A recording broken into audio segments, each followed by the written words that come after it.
Ang mundo ay isang natatanging lugar para sa lahat ng mga may buhay na naninirahan dito. Sa taglay nitong mga likas na yaman, ang mga tao, mga hayop, at mga halaman ay nakakapamuhay ng sagana at ang lahat ng ito'y dahil sa angkop na temperaturang nakabalot sa buong planeta na pinapanatili ng isang espesyal na rason, ang tinatawag na greenhouse effect. Ang greenhouse ay isang istrukturang binubuo ng pader at bubong na gawa sa material kung saan ang sinag ng araw ay direktang nakakapasok habang ang init ay kasabay ring napapanatili sa loob nito. Dahil dito, nakakakuha pa rin ng sapat na init ang mga halaman sa loob ng greenhouse kahit gabi o kahit panahon ng taglamig.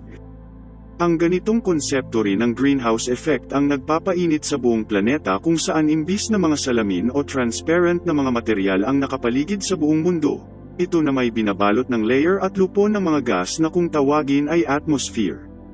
Tuwing umaga, ang araw ay nagbabato ng liwanag sa atmosphere na nagpapainit sa surface ng mundo at sa paglubog nito, kasabay namang lumalamig ang surface ng planeta. Ang ganitong proseso ay nagpapakawala ng init pabalik sa hangin kung saan ang iba rito'y hinihigop ng iba't ibang mga gas sa atmosphere.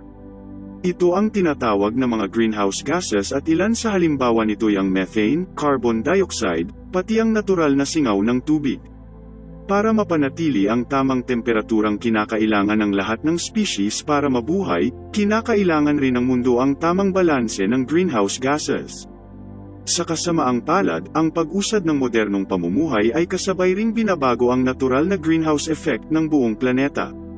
Makikita ito sa malawakang pagsunog ng mga fossil fuel gaya ng uling at langis na naglalabas ng karagdagang carbon dioxide sa atmosphere.